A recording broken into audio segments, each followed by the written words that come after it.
अर्थशास्त्र, बजट पे पहले भी बात हुई माननीय वित्त मंत्री साहिबा से, अर्थशास्त्र का सामाजिक पहलू या दायित्व है या नहीं है, यह प्रश्न मैं सदन के लिए छोड़ता हूं, क्योंकि अर्थशास्त्र अगर आसमान में टंगी ख्वाहिशों को जमीन के लोग नहीं देख पाए तो बड़ा मुश्किल होगा सर। अब एक मुझे चीज समझ में नहीं आती है कि ये कौन महापुरुष लोग थे जिन्होंने डबल इंजन शब्द का आविष्कार किया। सर अगर ये इतनी डिजायरेबल चीज होती ना तो संविधान सभा की बैठकों में भी डबल इंजन की बात हुआ करती कि हां साहब पूरे देश में डबल इंजन होना चाहिए। कांग्रेस की ह्यूज मेजॉरिटी थी, कभी डबल इंजन की पैरोकार नहीं बनी, लेकिन आजकल डबल इंजन चलता है। जहां डबल का एक इंजन बदल गया वो ट्रबल इंजन बनाने की कोशिश होती है। ये चिंता का विषय सिर्फ इस पक्ष को नहीं, इस पक्ष को नहीं है। अभी बहुत इंटरेस्टिंग चीजें कहूंगा, तंज भी करूंगा तो प्यार से। सर एयरपोर्ट से आते वक्त परसों इंदौर से मैंने देखा mother of democracy host G20, बहुत अच्छा लगा, ये सबके लिए गर्व का क्षण है। लेकिन सर ये मां बीमार चल रही है, ये मां हमारी बीमार चल रही है, दुखी भी चल रही है, और उसके दुखी होने का कारण है कि इस मां के लिए जिसके बच्चे किसान भी हैं और सरहद पे खड़ा जवान भी है, ना वो महफूज है, ना किसान महफूज है, ना देश का श्रमिक महफूज है, ना युवा महफूज है। तो मां तभी प्रसन्न होगी ना सर जब बच्चे प्रसन्न रहे। ऐसा तो नहीं होगा ना कि बच्चे नाखुश हैं, बच्चे परेशान हाल है और मां खुश है।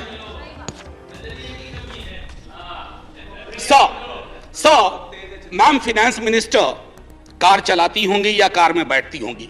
सर कार में एक रियर व्यू मिरर होता है जिसमें अक्सर ये लिखा रहता है objects in the mirror are closer than they appear.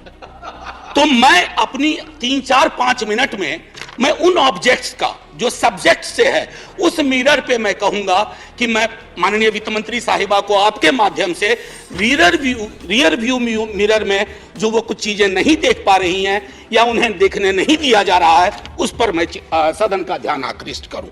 Sir गरीबी का आंकड़ा 2011 से हमारे पास नहीं है, गुर्बत है कि बढ़ती जा रही है, गरीबी बढ़ती जा रही है हर क्षेत्र में, हर राज्य में। आप देखेंगे सर, घड़ी मत देखिए, अभी हाथ जोड़ रहा, आप घड़ी देखते हैं मेरी बूढ़ी घड़ी आनी शुरू हो जाती है। सर मैं ये कह रहा हूं कि गरीबी को लेकर के कल भी एक सदस्य, सीनियर सदस्य हैं, यहां भले सीनियर ना हो, बिहार के बहुत सीनियर हैं, उन्होंने जब गरीबी से ऊपर उठाने की बात कही तो सारे वो आंकड़े दिए जो 2005-6 वाले थे। खैर बहरहाल मैं छोड़ता हूं उस बात को। सर कॉर्पोरेट को रियायत से मुझे कोई विभेद नहीं है, हमारे कई साथियों ने उस पर तंज किया, व्यंग किया, लांछन लगाए, मैं वैसा कुछ नहीं करूंगा। मेरा मानना है कि अगर जिंदगी आंसुओं में सरोबोर ना हो तो वित्त मंत्री कॉर्पोरेट की उतनी ही चिंता करें जितनी आम आदमी की होनी चाहिए। आम आदमी से मेरा ताल्लुक आम आदमी पार्टी से नहीं है, आजकल बड़ा मुश्किल हो गया, आम आदमी बोलो तो लोग पार्टी समझ जाते हैं, दोनों में बड़ा फर्क है सर। एनीवे सो न्यूनतम मजदूरी, आपने इतनी रियायतें दी लाखों की, मुझे कोई परेशानी नहीं, लेकिन न्यूनतम मजदूरी 178 रुपए पे टिकी हुई है सर। $2 या $2.25, क्या ये उचित है इस देश में? क्या ये उचित है? मैं आपके और सदन के विजडम पे छोड़ता हूं। महंगाई के आंकड़े की जब बात होती है, तेरे वाले में ऐसा था, मेरे वाले में ऐसा था, सर ये नहीं होना चाहिए। महंगाई की चर्चा तेरा मेरा के डिबेट में ना हो, महंगाई की चर्चा हो कि गरीब की थाली में महंगाई का असर क्या है, रोटियां कितनी कम हो रही है, सब्जी कौन सी गायब हो रही है, दाल कितनी पतली हो रही है, ये होती है महंगाई की बात। ये नहीं होती है कि तुम्हारे टाइम में इन्फ्लेशन इतना था।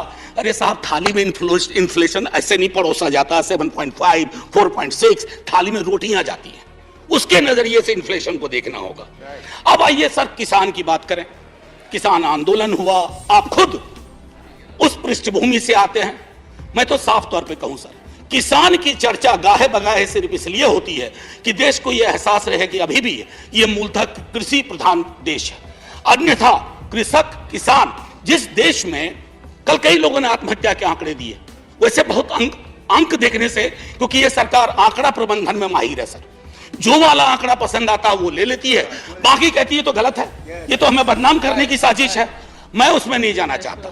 मैं मानता हूं कि आप आंकड़ा प्रबंधन में MBA का कोर्स शुरू कर सकते हैं। मैं सर इतना कहना चाहूंगा कि हर 2 घंटे किसान आत्महत्या करता है सर।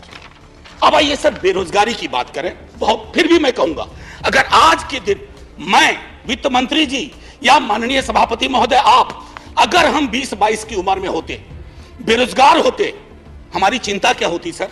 रोजगार ना, नौकरी ना, लंबी चौड़ी मस्जिद, मंदिर, सर ये रोजगार का पर्याय नहीं हो सकता। ये रोजगार का कतई पर्याय नहीं हो सकता है। मेरी आस्था मेरा धर्म है, लेकिन मेरी जिंदगी चलेगी रोजी रोटी से। उसके लिए क्या व्यवस्था की है? और मैं तो जानबूझ के सर वो 2 करोड़ वाले में जाना ही नहीं चाहता। मैं भुला दे रहा हूं, बिसरा दे रहा हूं, क्योंकि वो दर्द देता है। मैं तो ये देखना चाहता हूं माननीय सभापति महोदय कि रोजगार को लेकर आपका ब्लूप्रिंट क्या है। मुझे बेहद अच्छा लगा बिहार से जो हवा चली, उसके बाद यहां भी नौकरियों के पत्र बंटने लगे, लेकिन सर उसकी निरंतरता बढ़नी चाहिए। युवा राष्ट्र को रोजगार चाहिए सर, व्हाट्सएप पर फेक इंफॉर्मेशन नहीं चाहिए। सो रियर व्यू मिरर में ये 3-4 चीजें मैंने दिखाई, और मैं अब आपको आता हूं मनरेगा को लेकर के। मेरी साथी बहुत बोल चुकी है, मैं नहीं बोलना चाहता। मनरेगा ने आपके लिए सेफ्टी नेट का काम किया है। आपके पास you had no safety net, you used MNREGA as a safety net, so broaden the horizon of this safety net. उसमें मजदूरी न्यूनतम सुप्रीम कोर्ट का आ गया है, उससे बढ़ाइए। शहरी इलाकों में भी वो एम्प्लॉयमेंट देने की कोशिश करिए, ताकि मनरेगा अगर सेफ्टी नेट है तो आप उसका भरपूर फायदा उठाइए। मैं ये कहना चाहता हूं, सब नाम की कमी नहीं है, प्रधानमंत्री फलाना योजना, प्रधानमंत्री चिलाना योजना, प्रधानमंत्री धमकाना योजना, लेकिन राज्यों पे बोझ बढ़ता जा रहा है सर, उसकी चिंता होनी चाहिए। बिहार के स्पेशल स्टेटस के लिए कई दफा बात हुई है सर, आप आधा मिनट दे दीजिए, 30 second sir. 1 nation 1 special status की मांग हम ही ने नहीं की है, सबने मिलकर कई दफा की है। खैर एनीवे सर, स्टैंडिंग कमेटी की रिपोर्ट है मैम, जिसमें कहा गया है कि 1 नेशन 1 टैरिफ होना चाहिए। सबसे महंगी बिजली हम खरीदते हैं, और स्थिति यह है कि हमारे यहां जो पेंडिंग इश्यूज है, जो आपके समक्ष रख रहा हूं, आप रिजॉल्व कर सकती हैं। Non receipt of grant for mechanisation of agriculture, national siltation policy is pending, construction of high dam in Kosi river in Nepal is still pending, and finally increasing ceiling for number of beneficiaries under Prime Minister, Indira Gandhi National Old Age Pension Scheme, and I think these are troublesome. So finally, before I say Jai Hind and thank you to you and to the House for normally listening to me, my position, it's important. So I just wish to say that because this is a Council of States and these are rare occasions when we can reach out to the Honorable Minister and convey our feelings, let's hope it gets resolved. Jai Hind sir.